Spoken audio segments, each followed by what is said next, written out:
A rain-streaked glass lets a slight flicker of neon lights through, otherwise the screen is completely black. A frantic, clattering keyboard eventually stops. "Clara Thompson, you're fired." A chilly, clipped voice breaks the quiet. "Please gather your belongings." Clara, 58 years old, has defiant eyes, and a hand gripping a USB disk so tightly that it bruises. You have 10 minutes to leave Zenith Innovations. They believe they can delete her with a single sentence. She invested 27 years into her digital enterprise. No way, not this evening, at no point in time. Amidst the raging storm outside Seattle, her whisper becomes almost audible as she says, "You picked the wrong woman to cross." The USB in her hand contains secrets codes, emails, lies that might send Zenith's glass tower tumbling down. With the city's rhythm engulfing her shadow, she bravely ventures out into the rain. There will be more. A reckoning is about to commence. The neon signs that pulsate like a heartbeat are obscured by a gray veil as rain smashes Seattle's streets. I am Clara Thompson, a 58-year-old woman who was the director of quality control at Zenith Innovations, a major tech company in the Pacific Northwest until 10 minutes ago. I've given them 27 years of my life, my best, my hardest, my most restless nights. After decades of hard work and sacrifice, my pension was supposed to have locked in 5 days ago. That assurance, however, seems hollow when I face Ethan Caldwell, the newly minted CEO, in his sharp suit and even sharper grin. He relaxes in his pricey leather recliner, which exceeds the cost of my mortgage payment every month. "Clara, we're restructuring," he adds with a glassy voice. "Reduced spending. You are no longer employed there, effective right now." He avoids making eye contact with me. Their attention is fixated on the manila packet that he passes across his desk. "Here is your separation package. Get nothing until you sign by Monday." As if the entire universe had been flipped on its head, the room leans slightly to one side. Slashing spending.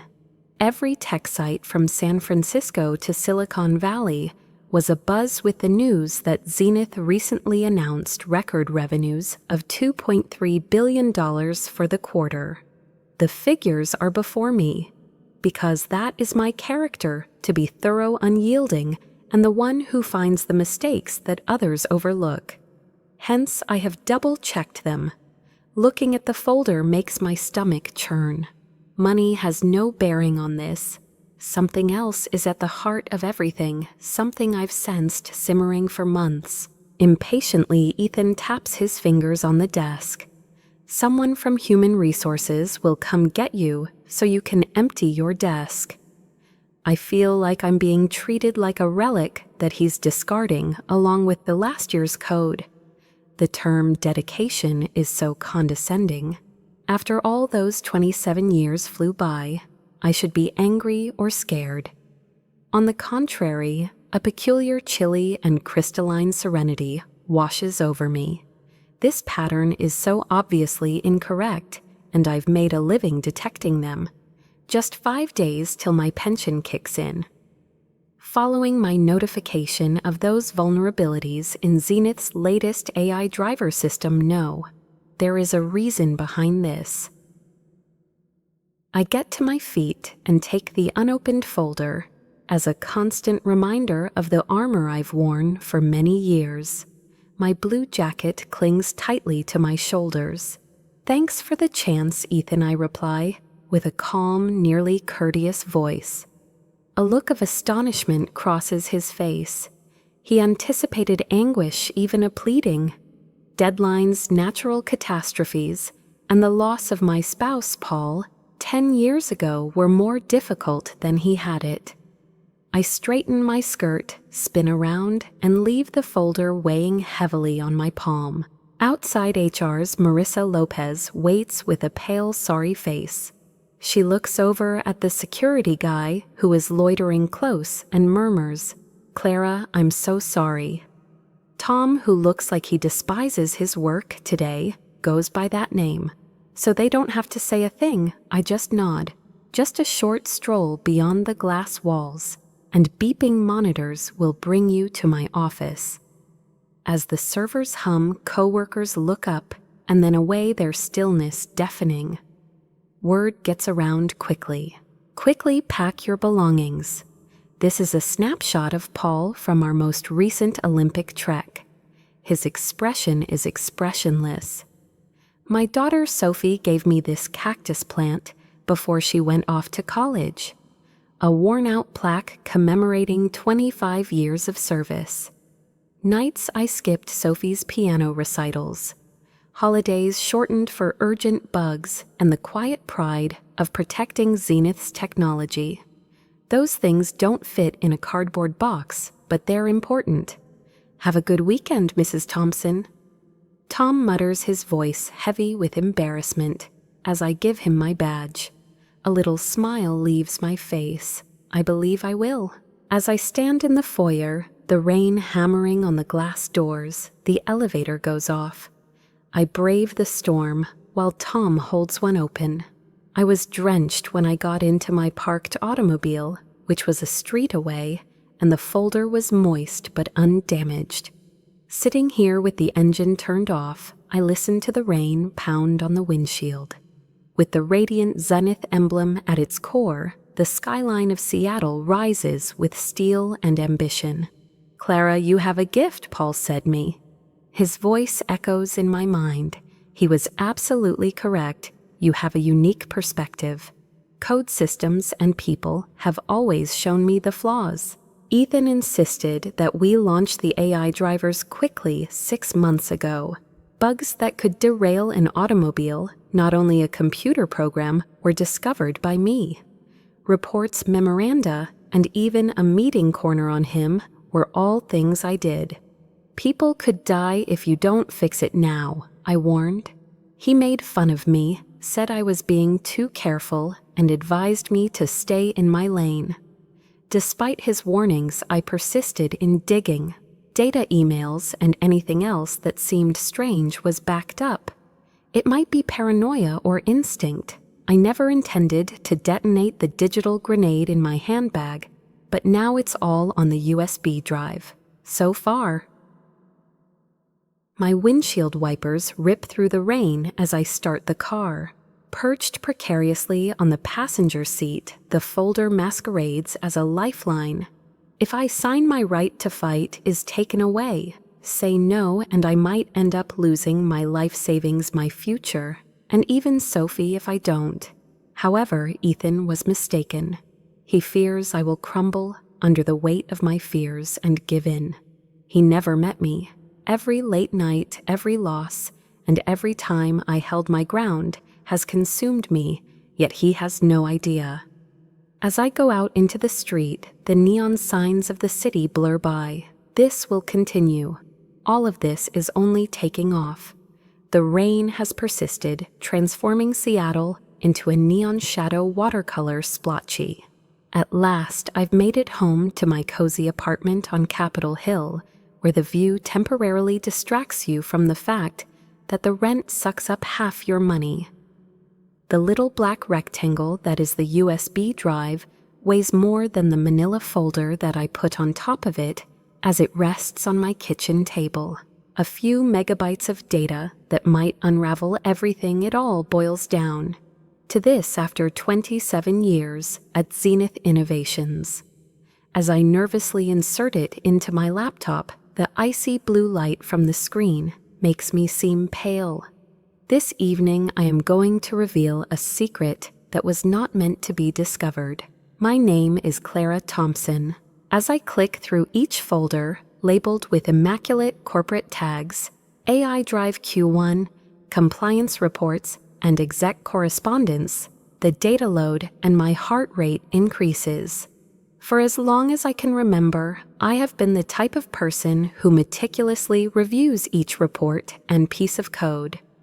That is why Zenith retained my services, despite the ebb and flow of younger, more flamboyant employees. This, though, is unique. I find an email thread in a confidential subfolder and open it. It was sent 3 months ago by Ethan Caldwell to the engineering leaders. Reading the subject line, AI driver security protocols, makes my gut churn. Ethan writes, "Team, we're going to launch it quickly. Put Thompson's reports about the encryption weaknesses out of your mind.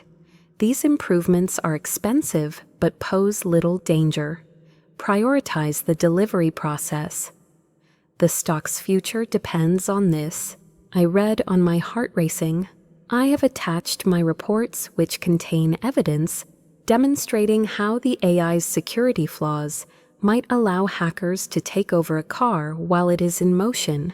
The files are marked disregarded in red. I underlined this. I told him, I said. He deliberately hid the risk of death in order to boost the stock price for a Wall Street deal. Despite my best efforts to remain composed, a boiling wrath lies beneath my fingers as they twiddle over the keyboard. I go more into the matter, accessing an email that I had erased but had retrieved months before when I began storing things on impulse. The message was sent by Ethan to the CFO 1 week subsequent to my alert being raised. In his writing, he mentions that Clara is becoming overly inquisitive. Do not include her in the smurge discussions. We will deal with the merger if she insists. Zenith is relying on the AI driver to finalize a billion-dollar transaction with a Detroit manufacturer. Because of this, there was a hurry, and my cautions were disregarded. They were counting on the stock to skyrocket, and my reports were a danger.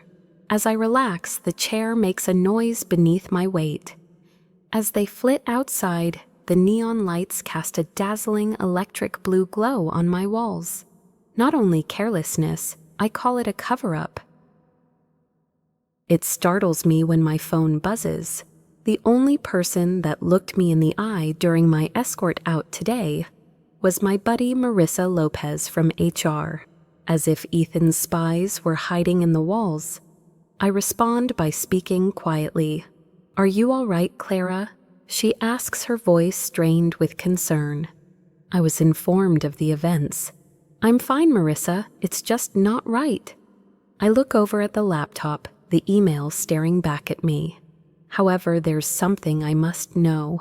How has Ethan been discussing the AI project? A moment passes just long enough to cause a goosebump on my skin. "We can meet tomorrow," she murmurs softly. "By the fish market, there is a coffee shop called Pike Place. Look, I have something important for you to see." My thoughts race as I end the call.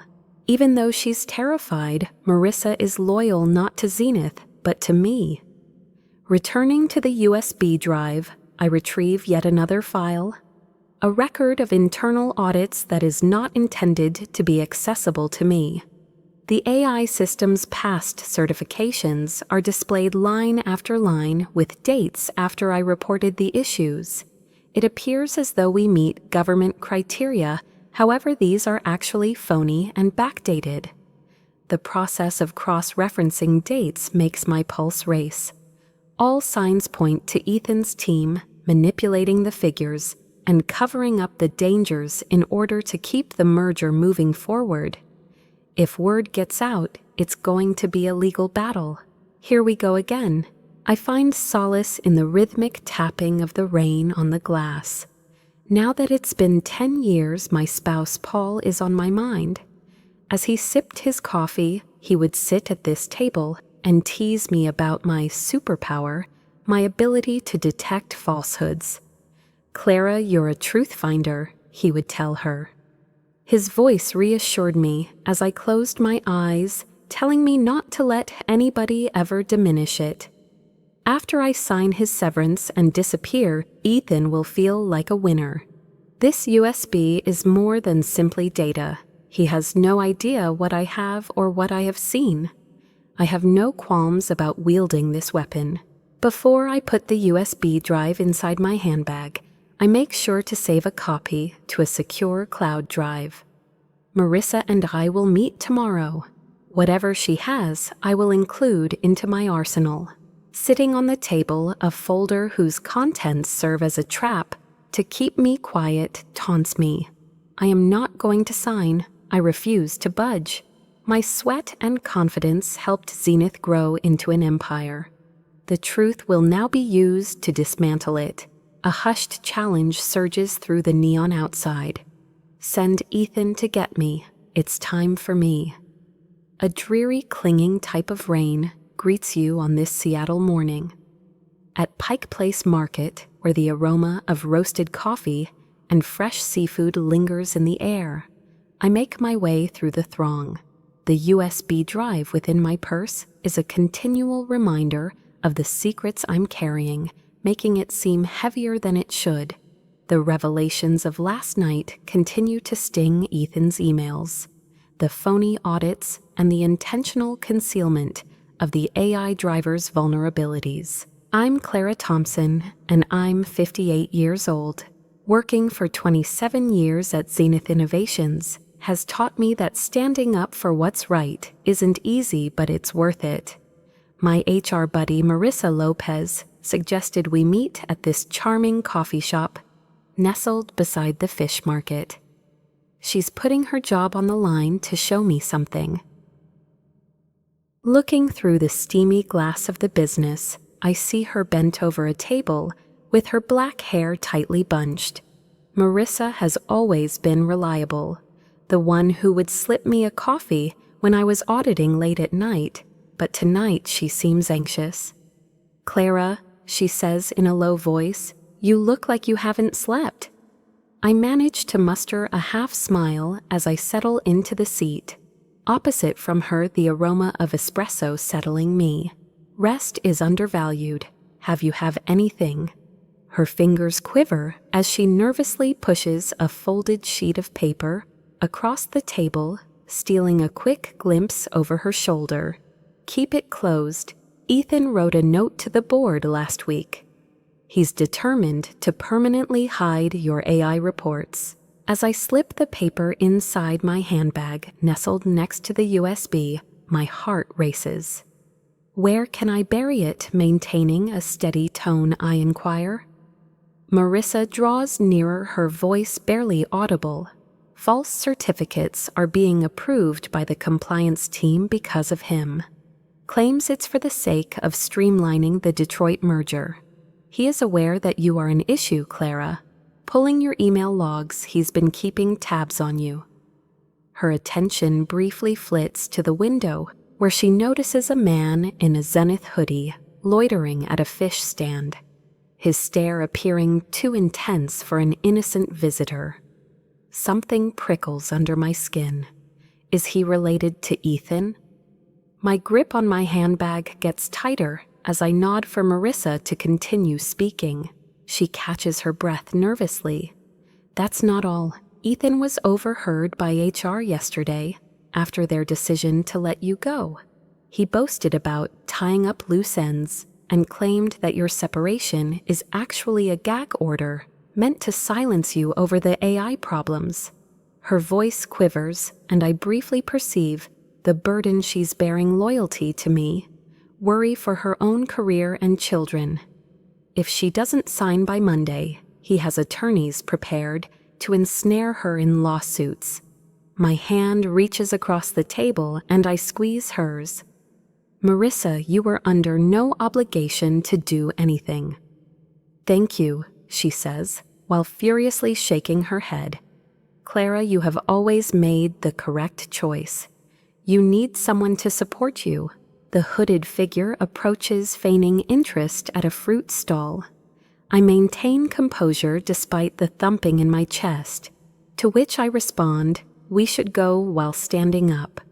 Marissa seizes her purse as she gives a subtle nod.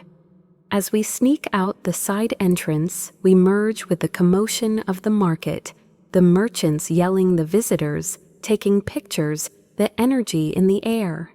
Even as we weave in and out of the throng, my thoughts whirl.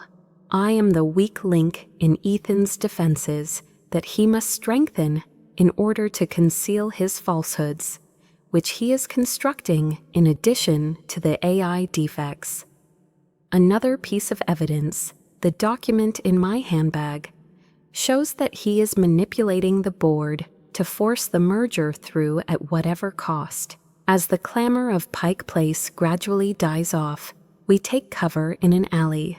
With her eyes wide, Marissa struggles to catch her breath. "How about you, Clara?" she inquires. "Paul, my spouse, who has been gone for a decade but is still my rock, is on my mind. No matter how deeply concealed the truth may be, he would urge me to persevere and uncover it. With a level voice, I declare I'm not signing. And I have company. You've provided me with a foundation, Marissa." A little of optimism peeks through her dread as she says, "Now I need someone who can take this higher." Her expression softens. "Nathan Brooks," she utters. "Up until he went to work for the FTC, he was our chief technology officer. No matter what, he always held you in high regard. Sure, he's the one to ask for assistance." Nodding, I commit the name to memory. Dr. Nathan Brooks is now working with the FTC. Someone who is familiar with the legalities and inner workings of Zenith is my next move. Despite the relative calm in the alley, I can't shake the specter of Ethan, his emails, threats, and the man in the hoodie. My arm is held by Marissa. "Clara, I need you to swear she'll be careful." My determination grows as I lock eyes with her and tell her Ethan isn't holding anything back. "Nor am I. Leave here, Marissa. Do not look up." "I'll handle it," she says with a pause, then quickly embraces me and blends into the market throng.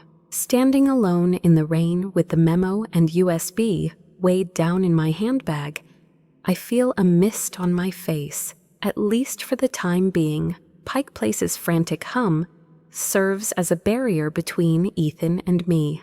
I will not let this lead go to waste. Marissa has sacrificed all to offer it to me. Ethan is under the impression that I will steal his money and disappear if he doesn't intervene. I am not, however, that lady. It is I who am able to spot the errors and uncover the truth. Plus, I've only scratched the surface. Perched above me, the neon signs beckon me to press on. In my thoughts, the name Nathan Brooks is burning as I pull my coat closer and make my way to my car. This battle has begun, and I will not back down. As I sit in my apartment, illuminated only by the light from my laptop, I can feel the dreary Seattle air seeping into my bones even though the rain has subsided to a drizzle. Beside me on the USB drive lies Marissa's note, which contains the truth that I cannot disregard. My name is Clara Thompson, and I'm 58 years old. I've put 27 years of my life into Zenith Innovations, and now I'm faced with a decision that might completely change everything. It is completely obvious that Ethan Caldwell lied about the AI driver's fatal defects and falsified audits in order to boost the stock price for a merger. However, the following step is where I begin to feel uneasy. I have Dr. Nathan Brooks's number from an old email on my phone, and my fingers are hovering over it. The ex-CTO of Zenith, who is now with the FTC, is the one to contact, according to Marissa. With his help, my proof could be put into motion. But there's a line I can't cross again by picking up the phone. My heart thumping, I dial. With a pleasant but clipped voice, as if he's accustomed to late-night calls, Nathan answers on the second ring. "Is this Clara Thompson?" I take a deep breath and steady myself. It has been some time. "Nathan, I am in need of your assistance. It's a major problem for Zenith." I lay out the evidence, the emails, the letter, and the backdated certifications that concealed defects that might cause auto crashes and human deaths. I brief him on Ethan's efforts to have me silenced and how he used the severance to coerce me into doing what he wanted. With a serious businesslike air, Nathan listens. After I'm done, he's direct. Listen, Clara, this isn't your average dismissal. It may be securities fraud or a cover-up. If you want the FTC to look into it, they'll need all the information you can provide. Also, you should not sign the separation agreement. His remarks shocked me. They were designed to choke you. Truly, this is happening. Federal. Larger than I am. By Monday, he wants the evidence, emails, logs, Marissa's note, etc., organized and sent to his team. Make sure it's secure, Clara, he cautions. If Ethan is as filthy as you claim, he will seek retribution against you. With the impact of his words sinking in, I end the call. Flickering neon lights outside throw sharp shadows on my walls. Despite the knot in my stomach, I steady my hands and open the memo Marissa sent me. It's more severe than I anticipated. To clinch the Detroit merger, Ethan has instructed the board to exaggerate revenue predictions, lying to investors and obscuring the AI weaknesses. One of Thompson's reports is a liability, and my name is brought up in it. Put her on the defensive. The sound of the word is sharp. With a sudden burst of energy, I begin organizing data and uploading them to a cloud storage. I didn't seek for this conflict, but my thoughts are elsewhere. Because I believe in Zenith's objective to create technology that improves people's lives, I have always been a devoted customer. Bugs were addressed, and the systems were maintained safe while I stayed late. Did it matter in the end? When I'm doubtful, a voice from my past, my husband Paul, who has been gone for 10 years, cuts through. Clara, you're not acting politely. He would say it with that smile that made the tough days bearable. You're here to do what's right. However, he was serious. However, I would be betraying the firm I helped develop if I did the right thing. It would be putting my future, Sophie's future, and all my hard work at jeopardy. A notification alerts me that I have fresh email. Subject line missing. Sender's identity missing as well. Get Clara to sign the severance. Else you'll be sorry. My heart sinks. Hey there, Ethan. It is inevitable. The message may be brief, but it strikes fear into my heart and soul with its digital punch. With a blaze of fury, I fix my gaze on the television. In his mind, he can intimidate me into giving in, just like many others before me. The years I refused to give in when executives tried to take shortcuts, and the hours I stayed up till dawn debugging code are unknown to him. With clenched teeth, I erase the email. Allow him to attempt. Run, not me. My daughter Sophie is a journalist, and I see her out there pursuing stories. What does it teach her if I give in? Who is victorious among those powers? That fact is irrelevant. That must not serve as a lesson for her. Concerns about Ethan's influence. His attorneys and the litigation Marissa foretold are well-founded. I am risking my retirement and all of my money. With Paul's voice firmly imprinted in my mind, I shut my eyes. You have the power of truth, Clara. Use it. I crack open the neon boxes. The pulsating lights outside serving as a challenge. He is correct. I have the proof, the determination, and now Nathan's support. This is about more than just myself. Everyone who has ever put their faith in Zenith's technology, the drivers, the investors, and the employees, is a target of Ethan's bullying. I put the USB drive into a secret compartment of my bag after saving the final file and locking the cloud drive. I will contact Sophie tomorrow to obtain her opinion. I need her opinion before I give this to the FTC. She's brave and perceptive. I am kept motivated by the lingering danger of the email. While Ethan is being dishonest, I am being cunning. As I listen to the rain tap on my window, its gentle tapping soothes my anxious mind. No, I am not only the former head of quality control, Clara Thompson. It is I, the lady with the truth, who can see the fissures. Also, I am prepared to battle. As night falls over Seattle, the cityscape becomes a neon haze, with the skyline lighting up like a circuit board. As a 58-year-old woman named Clara Thompson, I find myself seated in a darkly lit cafe just off Fremont, the type of establishment where the coffee is robust and the booths conceal mysteries. The USB drive Marissa's memo and a cloud backup I created in response to Nathan Brooks's warning are all in my handbag, which is resting on my leg. The anonymous email that Ethan Caldwell sent me, threatening to regret it unless I signed the severance agreement, remains fresh in my mind. However, I will not budge. After 27 years at Zenith Innovations, I'm good at finding mistakes in both code and people. The young engineer Liam Carter from Zenith's artificial intelligence team is an unexpected surprise who I will meet tonight. He has been inquiring and probing in places that Ethan doesn't want him to, according to Marissa, who warned me about him. With a jacket soaked from the rain, Liam slips into the booth across from me, his gaze piercing yet cautious.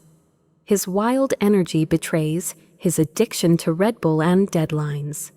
He's probably about 25 years old and has a disheveled beard. "Clara, who is it?" he whispers softly. I observe him intently while nodding in response to Marissa's statement that you're currently investigating something. Despite his youth, he possesses an intensity in his stare that I once possessed before the passage of time dulled my perception. "I am," I reply, "and I've heard you have something to share," he says, leaning forward as he looks toward the door of the diner. The inbox is full, given by Ethan, guidelines for erasing AI driver data from crash tests. Evidence that backs up your claim the system is a deadly trap. My pulse quickens. Data from crash tests, evidence that the AI's shortcomings aren't merely theoretical. "Show me," I insist, my voice unwavering in spite of the rush of excitement. Liam retrieves a worn-out laptop and proceeds to navigate encrypted data. Ethan gave the order to remove records demonstrating the AI's failure in high-speed situations and replace them with fabricated, successful runs. And the emails prove it. Thompson is no longer with us. That is the sentence that gives me the willies. "No one else is going to inquire," I say to Liam, who is clenching his jaw. "Why take the chance on this? For my part," I inquire. With a fluttering half-smile, he shrugs. "There is a paramedic in my family. Her eyes have witnessed the destructive power of imperfect technology. I will not tolerate this. For the first time in days, I am filled with optimism. As someone who shares my perspective on the truth, Liam is more than simply a source. He is an ally. We're going to the Federal Trade Commission," I inform him. "Doctor, on Monday, my evidence will be expected by Nathan Brooks. Will you be able to retrieve those files for me?" Concern flits across Liam's face as he nods. Ethan is really suspicious. It is now investigating his request for email logs. Recalling the compromised email I received last night, my stomach twists up. I discovered him examining my desktop yesterday. There is less and less time before Ethan gets here. In the diner, we get things done quickly. With lightning speed, Liam copies the crash test results to my USB drive. The document that exposed Ethan's plot to deceive the board was written by Marissa, and I reveal it to him. We use date cross-references to piece together a timeline connecting Ethan's directives to the phony audits I uncovered. We're tearing the foundation of this house of cards. But then I hear a beep an email, but I can't identify the sender. Clara, lay down the shovel. You're not as smart as you believe you are. I feel my breath shorten. Once more, Ethan or someone he has employed.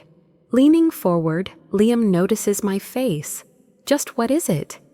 With a hushed voice, I show him. He's attempting to frighten me. This isn't going to work. Liam sees narrowed eyes. He has compromised your email. We must secure this. He launches an application that he created from scratch and encrypts our data using a password that only we know. This will deter him, he declares, his expression befitting a cunning bully out-of-towner. Nodding in appreciation, I feel a twinge of danger. Ethan is dangerous a liar, and he is aware that I am near. Paul, my husband, whose voice remains steadfast in my memory, once said, "Truth's worth the fight, Clara." Paul would admire Liam's determination and rebellion. Why am I here? I can't stop thinking about it. After finishing up, the USB is filled with all the necessary evidence for the FTC case, including Liam's data, my logs, and Marissa's memo. By saying, "I'll get this to Nathan," I mean it. You, Liam, remain hidden. Ethan smirks, but his expression betrays the terror in his heart. I excel at secrecy. Please, Clara, make this count. With a quiet pledge, I nod. I made my way to my car as Liam disappeared into the throng as we left the restaurant. A silent challenge lurks under the buzz of the neon signs. Liam, Marissa, and I proved to Ethan that he is not as invincible as he believed. The proof is at the ready, a tool that we have honed. I can't help but think about my daughter Sophie while I navigate the rainy streets of Seattle. Before I give this to Nathan, I should call her and seek her opinion. She's brave and helps me find my way when I'm confused. I am kept motivated by the resounding email threat. Ethan is engaging in underhanded tactics, but I have supporters on my side, and we intend to triumph. The city is teeming with activity, full with potential. The USB drive is secure in my handbag as I clutch the wheel. It's Monday, and the truth will be revealed then. As the morning fog lifts the steel and glass skyscrapers that make up Seattle's skyline stand out like a sore thumb, I, Clara Thompson, 58 years old, stand outside the downtown Federal Building, my pocketbook burdened, with the USB drive containing the deepest secrets of Zenith Innovations. After dedicating 27 years of my life to building that organization, I am finally prepared to expose its falsehoods. Each threat and dismissal fuels the fire of proof that I have been carrying around in my memory, which includes emails from Ethan Caldwell, a note from Marissa, and crash test data from Liam. I am presenting it to the FTC and Dr. Nathan Brooks today. The truth will get its opportunity today. As I enter, the silence of the structure drowns out the sound of the city.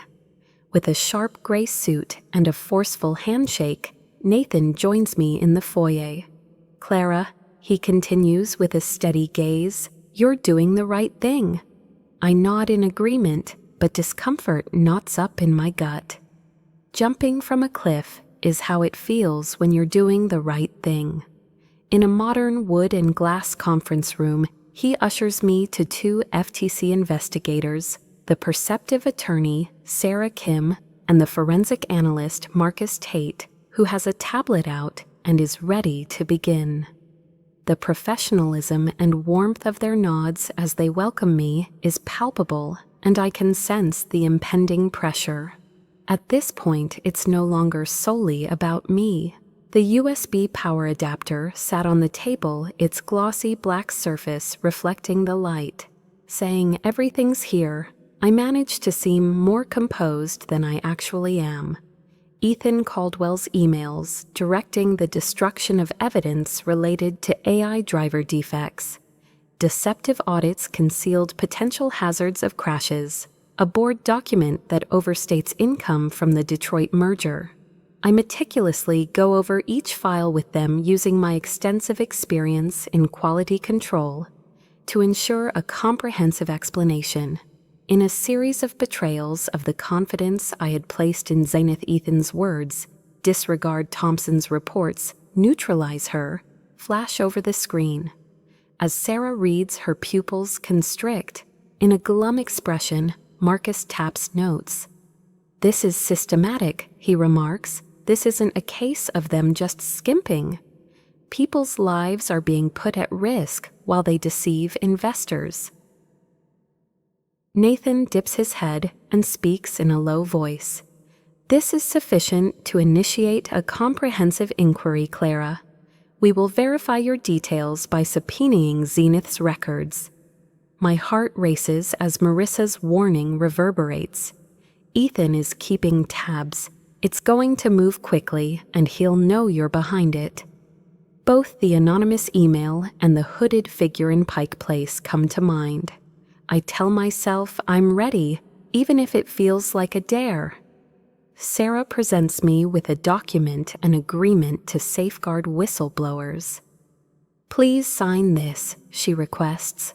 Paul's voice echoes in my thoughts as I sign, "Truth is your superpower, Clara. It will protect you from any form of reprisal." My phone stays glued to my handbag, beeping insistently as we finish up. Nathan perceives it, but I choose to disregard it. "Verify it," he adds with a wary tone.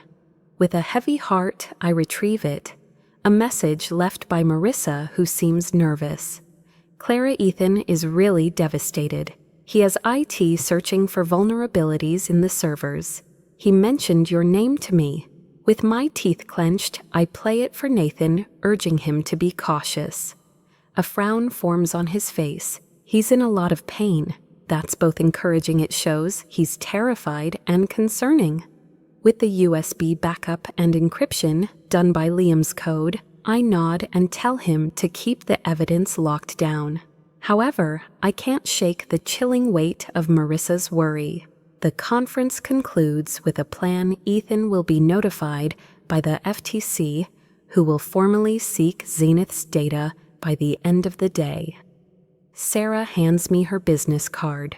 "Ring me up if you sense anything is wrong." I tuck it into my bag with the USB and go out the door at any hour of the day or night. Through the glass doors of the federal building, one can see the city of Seattle, its heartbeat unfaltering in the face of an impending storm. My daughter, Sophie, is in my thoughts as she waits for my call. I must inform her of the situation and prepare her for the consequences. She's strong, but I'm wary of Ethan because of his hackers and the threats he has made. Is he going to pursue her? As I go out into the sidewalk, I feel the refreshing drizzle on my face. Yet another ping on my phone, this time a text, but no one has texted me. "Clara, you will not be able to hide, sign, or pay." Ethan's games heated up. I remove it, my determination growing stronger. Although he is unaware of the lady he fired, he believes he can intimidate me into being silent. Truth. Sarah, Nathan, and Marcus are all on my side. In a subtle act of rebellion, the neon signs across the street flicker and light up. I am the one wielding the hammer while Zenith's glass kingdom cracks. With the FTC's promise still echoing in my head, I zip up my coat and make my way to my car. We have begun our inquiry. Now is the time to go forward. With neon lights slashing through the precipitation, like blades, the Seattle nighttime hums with restless energy. Driving home from the FTC, the burden of my encounter with Nathan Brooks remains heavily on my shoulders. I am Clara Thompson, 58 years old. The USB drive, which is now securely in my possession, has the truth of Zenith Innovations' deceit. Ethan Caldwell's directives to conceal AI driver vulnerabilities, fabricated audits, and a memorandum to boost stock in preparation for a merger. The FTC has begun an inquiry after I gave them all of the information. Ethan is going through the servers seeking for leaks, yelling my name, but as I clutch the wheel, Marissa's voicemail rings in my thoughts. The shadow of his impending doom is drawing near, and he is well aware of my approach. Upon entering my Capitol Hill condo, I hear the ding of a news alert on my phone. Parking with the rain rapping on my windshield, I pop it open. A knot forms in my gut. Ethan is being held up in the bright lights of a studio as a tech streamer announces that Zenith's executive has called out an unsatisfied employee for making false claims. Saying it with a calm professional voice, he explains that Clara Thompson was fired due to performance difficulties. She's resentful and determined to undermine our union through her falsehoods. We're working closely with authorities to resolve this issue. The reporter says, her enthusiasm evident in her nod. Not working properly. After 27 years of great ratings, he now portrays me as a bitter failure. I'm not shocked, it's a gut hit. Ethan is being dishonest in his wager that he can destroy me before the FTC investigates further. As my anger builds, I storm up the stairs to my flat and slam the door. My walls are painted a chilly blue by the neon light from the street outside. Sophie, my daughter, calls me on the phone, her voice trembling with rage. "Have you seen this, Mom? What a scumbag they're destroying. You live on TV." The 29-year-old journalist Sophie has a fiery personality that I like and dread. I say, "He's lying, Sophie," maintaining a steady tones. I have proof that the FTC has. She will not budge until he speaks. "Mom, I'm having some writing done. A tech blog is one of my connections." We must not allow him to dictate the narrative. Nathan's caution about remaining silent is still echoing in my head, so I'm not sure what to do. "Not just yet," I inform her. "Time is needed by the FTC." "Trust me," she says with a sigh, but she agrees until later. With a tightness in my chest, I end the call. Even though Sophie is very aggressive, I am terrified that Ethan may go after her next. I turn on my laptop when the news is airing. While avoiding queries on the AI's shortcomings, Ethan is pledging transparency as part of his charm attack. People are already talking about me online, with some claiming that I am a whistleblower and others saying that I am just a troublemaker who believes Ethan's falsehoods. Even though I know better, my fingers want me to reply, to shout the truth. In this case, evidence will triumph over passion. After that, I get another unsolicited communication in my inbox. "Your daughter's next. Sign the severance." The thought makes me sick to my stomach. "Good day, Sophie. He has gone too far by including her in this." Even if my hands are trembling as I erase the email, the danger remains. His words, "Stay strong, Clara. You've got this," serve as a reassurance from my husband Paul, and I cling to them in an effort to calm my racing thoughts. My phone beeps once more, a text from an unknown number, just as I'm about to dial Sophie's number to alert her. Look at X. With my pulse racing, I launch the app. A thread critiquing Ethan's assertions has been created by Sophie on her journalist account. The CEO of Zenith is not telling the truth, she claims in her letter. Clara Thompson, my mother, was dismissed for revealing potentially fatal AI vulnerabilities. I have examined the proof. There have been hundreds of shares and tech sites are talking about it.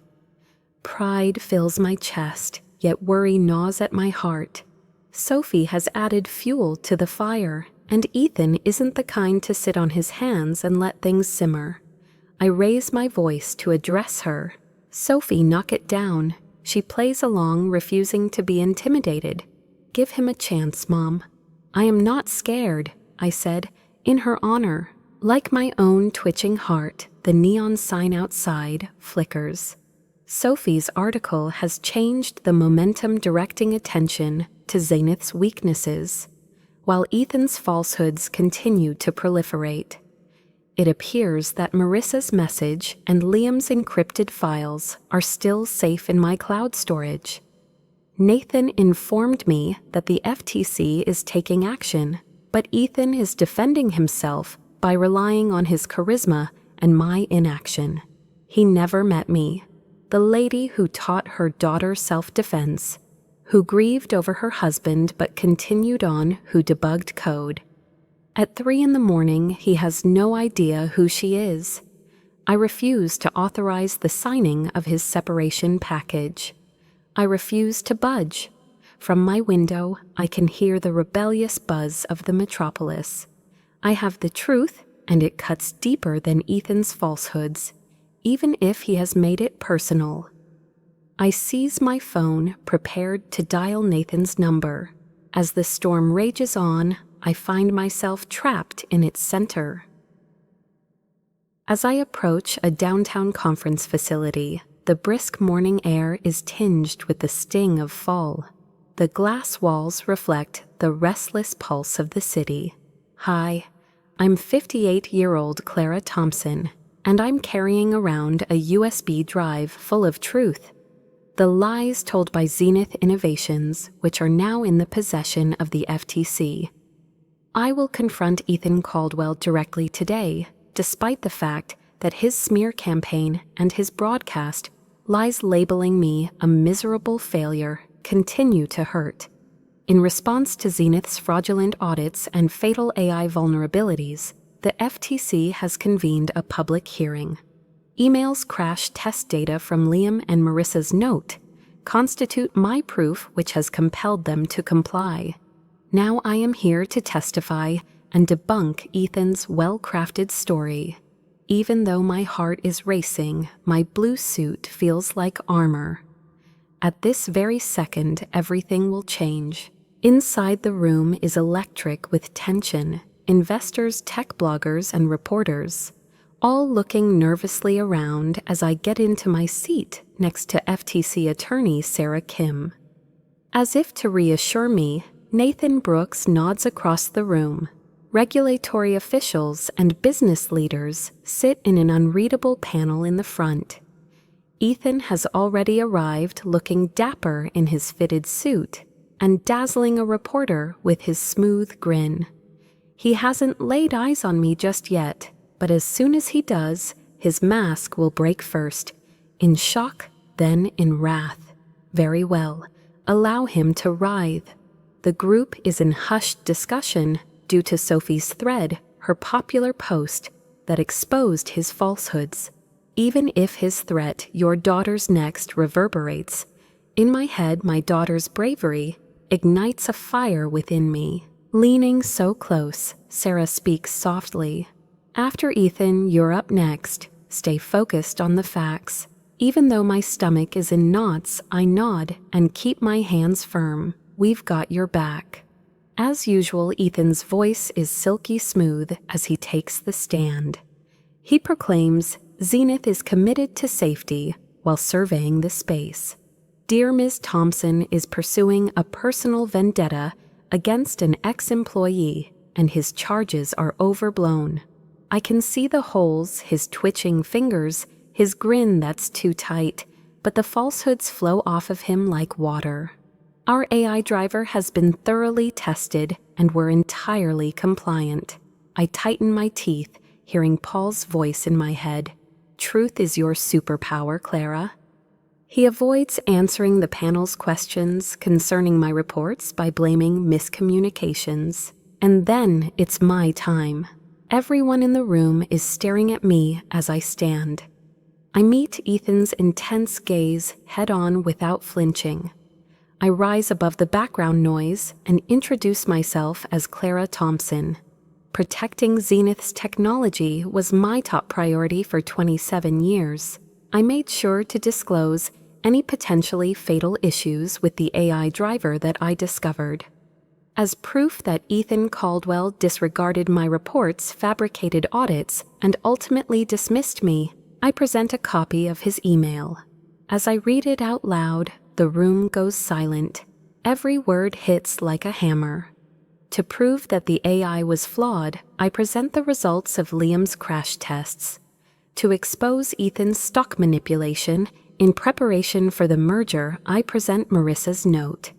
I speak more loudly. This isn't a vendetta. Lives are on the line, concerning confidence. Regarding being morally upright, the panel stooping forward jots down notes. As his charisma fades, Ethan's countenance turns white. An irate newsman yells out, "Mr. Do you want me to answer Caldwell?"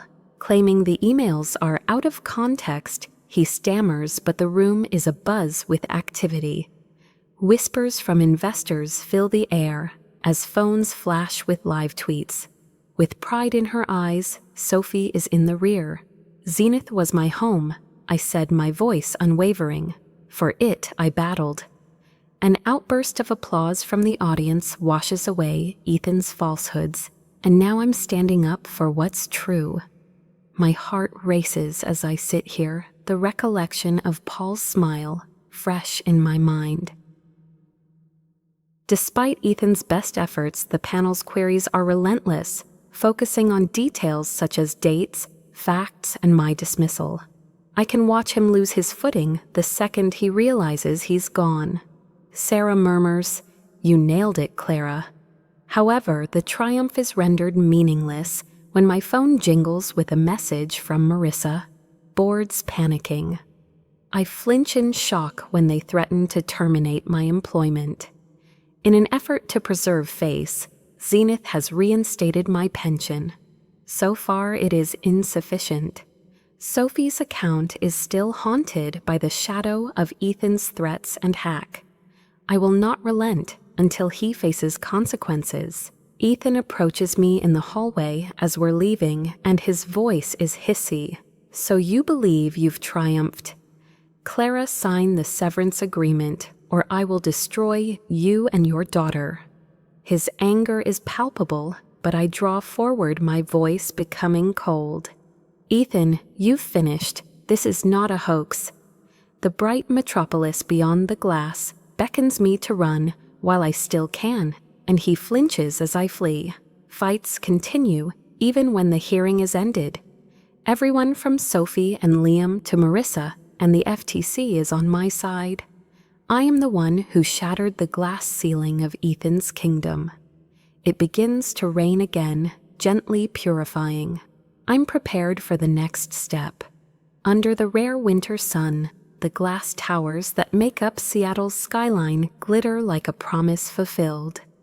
I'm 58-year-old Clara Thompson, and I'm holding a mug of coffee as I stand on the balcony of my apartment, feeling the cold on my fingertips. I ripped into Zenith Innovations' falsehoods 3 months ago at the FTC hearing exposing Ethan Caldwell's fabricated audits, hidden AI faults and threats against Sophie and myself in front of an audience of strangers. The truth about the USB device, which included sensitive information, is now in the possession of the court. Just wanted to let you know that I'm not the sacked QC director anymore. An empire was brought to its knees by me, the lady. A news alert broke the silence on my phone. Zenith CEO and execs charged in fraud scandal, the headline shouts.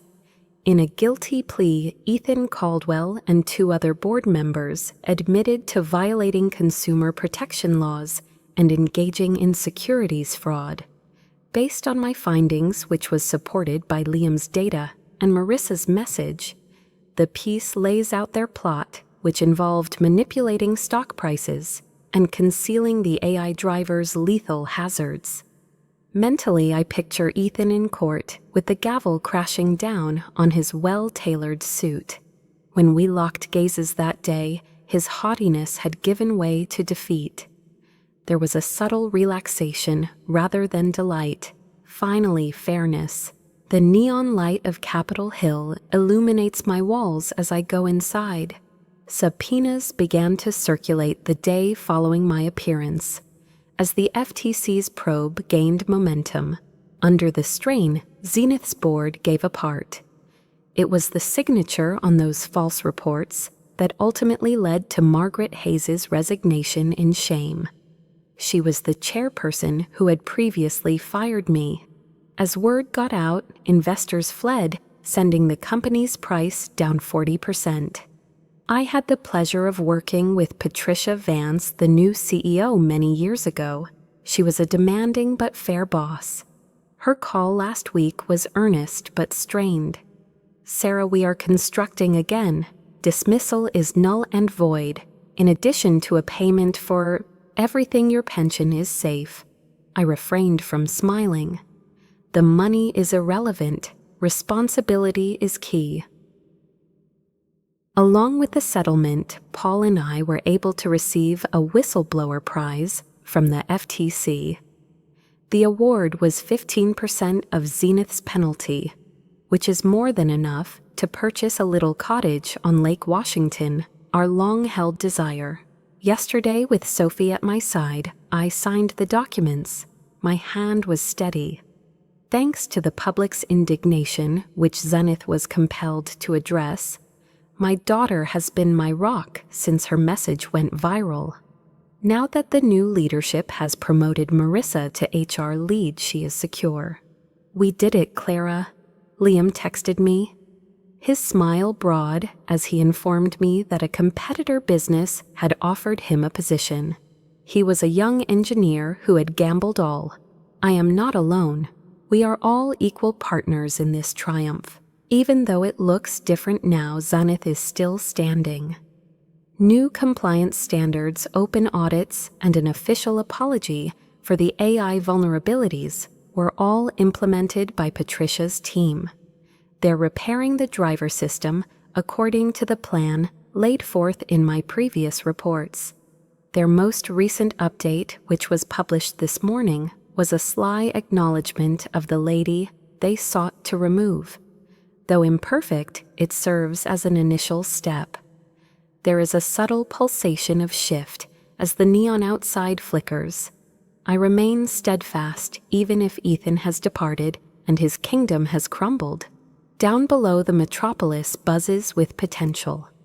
As I drink my coffee, I can still hear Paul's voice whispering in my head, "You did it, Clara." I feel like I finally believe him. As the sun sets over Seattle, it paints Lake Washington a variety of amber and pink shades. It is I, Clara Thompson, 58 years old, perched on the veranda of the little cottage that I have just purchased with the funds provided by the Federal Trade Commission's Whistleblower reward. A world away from the neon-lit stress of my Capitol Hill flat, where the air scents of pine and potential predominate. I stood in a hearing room 3 months earlier, revealing the falsehoods of Zenith Innovations, the deception of Ethan Caldwell, the AI defects that might have killed, and the threats against Sophie and me. Zenith and I were both profoundly affected by the battle. As the peaceful waves of the lake gently caress the shore, I find myself trying to make sense of everything. With my spouse Paul's picture propped up on the table next to me, I recline in my chair and relax. Even if his smile was lifeless on our last trek, it comes to life in this light. "Truth's your superpower, Clara," he would say, and I held on to that promise through all the emails, threats, and nightmares. Justice wasn't the only motivation for blowing the whistle on Zenith. Vindication was equally important. I watched as Ethan corrupted the firm I had worked so hard to develop for 27 years because I believed in its objective. I lost everything when I stood up to him, putting my pension, my life, and Sophie's in jeopardy. On the other hand, I gained clarity as a result. It's not only women that see my imperfections. No matter the cost, I will always be the one to stand up for justice. Inside, as Sophie unpacks boxes, her laughing carries outside. Last month, she left her newsroom in Denver and relocated to Seattle so that we could be closer, so that we could create something together. Not the compensation or Ethan's guilty plea, but her faith in me is the true triumph. Her message, which went viral and exposed Zenith's deceit, served as more than simply a spark. It illuminated the lessons she learned from her own decisions. "You taught me to stand up, Mom," she stated last week, her eyes as intense as Paul's. Perhaps that's the way it works. I had no idea I was instructing anyone. There is a domino effect when you live your truth. Paul is the inspiration for our new organization, which will provide technical training to women. We own it even if it's tiny, just a website and some funding. Liam is pitching in, spending his free time creating the platform. His enthusiasm brings back fond memories of my childhood. Also on board is Marissa, who in her new position at Zenith can provide HR guidance. By working together, we are creating an environment where honesty is valued and where future Claras will not face challenges in a vacuum. As I reflect on my story's inspiration, I can't help but think of the author whose words resonate with mine, the power of a single courageous deed to change the world. In the IT industry where money talks, it takes imperfect, obstinate, truthful individuals like us to shine a light. With a serene yet vibrant surface, the lake shimmers. I have changed. I am no longer the self-doubting lady who entered Ethan's office. Years' trust and the Zenith I adored were all taken from me, but I have gained so much more. Sophie has arrived. Much remains of Paul's legacy. Plus, I no longer have to worry about failing or even Ethan's threats. Now the stars are visible, shining brightly in the fading light. With a gentle tone, Paul says, "You're still here, Clara." I can't help but smile. As night falls over, Lake Washington in Seattle, stars cut through the velvet sky like hopeful sparks. Here I am, Clara Thompson, 58 years old, contemplating life on my porch, while the soft lapping of the water serves as a soothing background noise. Even though it's only been a few months, the conflict with Zenith Innovations, Ethan's deceit, the AI errors, the dangers, feels like an eternity ago. Not only did that battle change me, but it also etched lessons into my bones that I now share with Sophie and everyone else who will listen. Zenith wasn't the only target of the truth I battled for. The message was to live each day to the fullest, even when faced with adversity. Those teachings felt crystal obvious, urgent, and meant to be delivered here with the cool air touching my skin. First and foremost, remain steadfast in your values. When faced with overwhelming pressure from employers' bills, or fear refused to compromise on what is right, I had the option to accept Ethan's severance package, cash it in, and disappear. However, doing so would have betrayed all of the drivers and investors who had faith in Zenith's technology. As I did with Marissa, write it down or chat to someone you trust when faced with a crucial decision. Locate an ear willing to hear you out, a regulator, a lawyer, someone. Be steadfast in your principles. Be resilient. The second piece of advice is to always have proof on hand. I preserved any and all evidence of Ethan's deception, including emails, logs, and memoranda.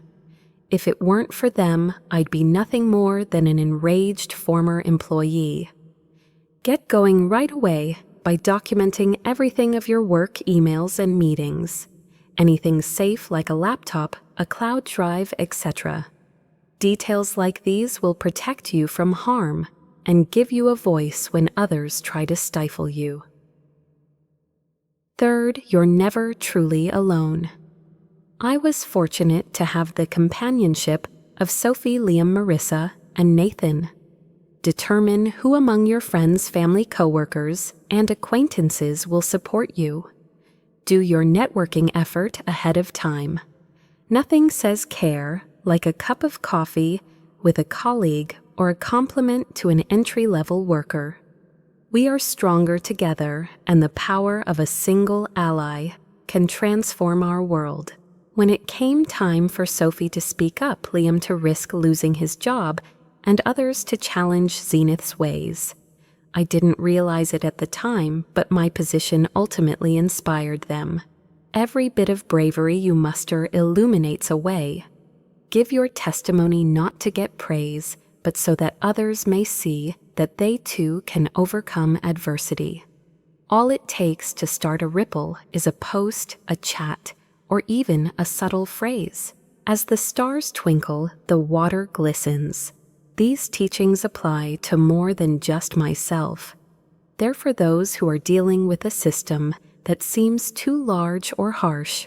While Paul murmurs, "Keep shining, Clara," I resolve to do just that for him. Sophie and the next battle. The night is full of life and potential. Yeah, you can do it too.